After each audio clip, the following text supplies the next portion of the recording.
Hi guys, నా పేరు శివ. ఈ వీడియోలో మనం even and odd number program చూద్దాం. సో మనం ఈవెన్ నెంబర్ అంటే ఎలా తెలుసుకోవాలంటే, ఏదైనా ఒక నెంబరు 2తో డివిజిబుల్ అవుతే అది ఈవెన్ నెంబర్, ఒకవేళ కాకపోతే అది ఆడ్ నెంబర్. ఫస్ట్ మనం డివిజిబుల్ అంటేనే తెలుసుకుందాం.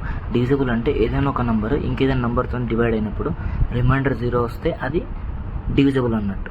సో ప్రోగ్రామింగ్లో మనము రిమైండర్ కనుక్కోవాలంటే మనం మోడ్యులస్ ఆపరేటర్ వాడతాం. మోడ్యులస్ ఆపరేటర్ అంటే just percentage symbol.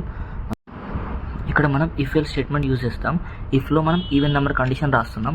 So even number condition ఏంటంటే num percentile by 2 equal to 0 అవుతే మనం అది ఈవెన్ నెంబర్ అని ప్రింట్ చేస్తాం. లేకపోతే ఎల్స్లో మనం అది ఆడ్ నెంబర్ అని ప్రింట్ చేస్తాం. తర్వాత మనం ఈ మెథడ్ని మెయిన్ మెథడ్ నుంచి కాల్ చేస్తాం. కాల్ చేసి ఇన్పుట్ పారామీటర్ పాస్ చేస్తాం. తర్వాత అది ఈవెన్ నెంబర్ ఆడ్ నెంబర్ అని ప్రింట్ చేసేస్తాం ప్రోగ్రామ్. వీడియోలో ఇంతే గాయ్స్, నెక్స్ట్ వీడియోలో మళ్ళీ కలుద్దాం. Bye bye.